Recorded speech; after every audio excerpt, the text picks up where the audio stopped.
ఒకటి గమనించావా? పురాతన ఆలయాల్లో శివలింగం ఎప్పుడు దీర్ఘవృత్తాకారంలో ఉంటుంది.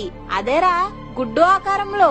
ఎందుకలాగా? సూర్యుడి చుట్టూ తిరిగే గ్రహాలు, నక్షత్ర మండలం, అతి ముఖ్యంగా ఈ విశ్వం యొక్క ఆకారం కూడా దీర్ఘవృత్తాకారంలోనే ఉంటుంది. అందుకే ఈ విశ్వాన్ని మన హిందూ ధర్మం ప్రకారం బ్రహ్మాండం అని అంటారు. అందులోని అండం అంటే గుడ్డాకారం అని. ఈ గుడ్డాకారంలో ఉండే అనంతకోటి విశ్వానికి ప్రతీకే ఈ శివలింగం యొక్క ఆకారం. ఏంటి, శివలింగం షేప్ లో యూనివర్స్ రిఫరెన్స్ ఉందా? ఒక విశ్వం ఆకారమే కాదురా, శివలింగం వెనకాల, శివాలయం వెనకాల న్యూక్లియర్ ఫిజిక్సే ఉంది. శివలింగంలో న్యూక్లియర్ ఫిజిక్సా? అవును, ఇప్పటివి కాదు కానీ బాగా పురాతనమైన ప్రాచీన శివాలయాల్లో ఉన్న శివలింగాలు మనుషులు తయారు చేసినవి కాదు, చల్లబడిన లావారాతితో ఏర్పడినవి. అందుకే వాటిని స్వయంభూ లింగాలు అంటారు. ఈ లావాలతో ఏర్పడిన లింగాలకి రేడియో యాక్టివ్ నేచర్ ఎక్కువ. ఇవి అధిక మొత్తంలో ఎనర్జీని అబ్జర్వ్ చేసుకుని అదే విధంగా ఎనర్జీని విడుదల చేస్తాయి కూడా. గర్భగుడిలో ఉండే లింగం చుట్టూ పూజారులు మంత్రాలు చదువుతారు కదా, అందులో ఒక్కొక్క మంత్రానికి ఒక్కొక్క ఫ్రీక్వెన్సీ ఉంటుంది.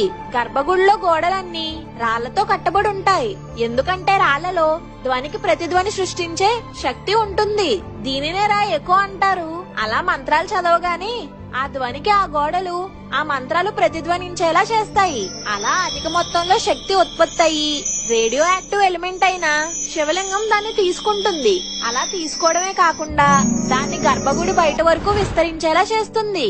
ఆ ఎనర్జీని భక్తులందరూ అందుకునేలాగా లింగానితో గర్భగుడి నిర్మాణం, లింగ ప్రతిష్ఠ, లింగం నుంచి వెలువడే ఎనర్జీని అందుకునేలాగా లింగానికి ఎదురుగా నందీశ్వరుడిని ప్రతిష్ఠించడం మన పూర్వీకుల ఇంజనీరింగ్. అంత హైలీ రేడియో యాక్టివ్ కాబట్టే శివలింగాల్ని న్యూక్లియర్ రియాక్టర్లు అని అంటారు.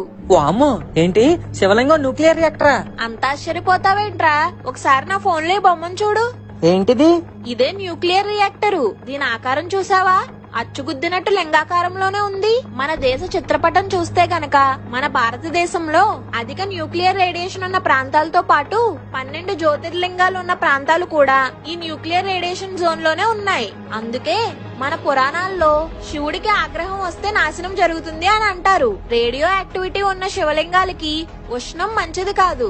అందుకే లింగాలకి చల్లగా ఉండే బిల్వపత్రం, నీళ్లు మరియు పాలతో అభిషేకం చేస్తారు. అలాగే లింగంపై అభిషేకించే పాలు మరియు నీళ్లు ఆ లింగం నుంచి వచ్చే రేడియో యాక్టివ్ ఎనర్జీని గ్రహించడం వల్ల అభిషేకానికి వాడిని రెండింటిని తాగనివ్వకుండా కాలువలో కలిపేస్తారు. ఇది మన ఆచారాల వెనుకున్న ఫిజిక్స్. శాటిలైట్స్ లేని కాలంలో ఇంత సైన్సా? అదొక్కటే కాదురా, అక్షాంశం మరియు రేఖాంశం. అమ్మా అంటే ఏంటే? అదేరా లాటిట్యూడ్, లాంగిట్యూడ్. మోడర్న్ సైన్స్ లో 100 ఇయర్స్ బ్యాక్ కనిపెట్టుంటారు. కానీ 1200 సంవత్సరాల పూర్వమే మన ఉత్తర భారతదేశంలోని కేదార్నాథ్ నుండి దక్షిణ భారతదేశం చివరాఖర్లో ఉన్న రామేశ్వరం వరకు అన్ని ఒక స్ట్రైట్ లైన్ లో ఉంటాయి. అంటే ఉత్తరాఖండ్ లో ఉన్న కేదార్నాథ్, తెలంగాణలో ఉండే కాళేశ్వరం, ఆంధ్రప్రదేశ్ లో ఉన్న కాళహస్తి, తమిళనాడులో ఉండే ఏకాంబరేశ్వరం, చిదంబరం, చివరగా రామేశ్వరం. ఈ అన్ని శివాలయాలు ఒకే లాంగిట్యూడ్ లో స్ట్రైట్ లైన్ లా కట్టబడ్డాయి. అసలు అప్పట్లో లాంగిట్యూడ్ ప్లేస్మెంట్ ఎలా తెలిసింది? అదేరా మరి ఆశ్చర్యకరమైన విషయం. ఇంకో విషయం ఏంటంటే ఇండియాలో జీరో మెరిడియన్ మరియు ట్రాపిక్ ఆఫ్ క్యాన్సర్ కలిసే చోటుని ఎర్త్ కి సెంటర్ అంటారు. 3000 సంవత్సరాల పూర్వమే ఈ ఎర్త్ సెంటర్ మీద ఉజ్జయినిని నిర్మించారు. అది మాత్రమే కాదు, ఒక గుడి ఆర్కిటెక్చర్ అనేది పాతకాలంలో చాలా ఫిజిక్స్ ఇన్వాల్వ్ అయ్యి ఉండేది. ఇప్పుడంటే గుళ్ళు ఎక్కడ పడితే అక్కడ కట్టేస్తున్నారు, కానీ పాత రోజుల్లో గుళ్ళు అనేవి మ్యాగ్నెటిక్ ఫీల్డ్ స్ట్రాంగ్ గా ఉన్న ఏరియాస్ లోనే కట్టేవాళ్ళు. ఈ మ్యాగ్నెటిక్ ఫీల్డ్స్ కొండలపైనే ఎక్కువగా స్ట్రాంగ్ గా ఉంటది.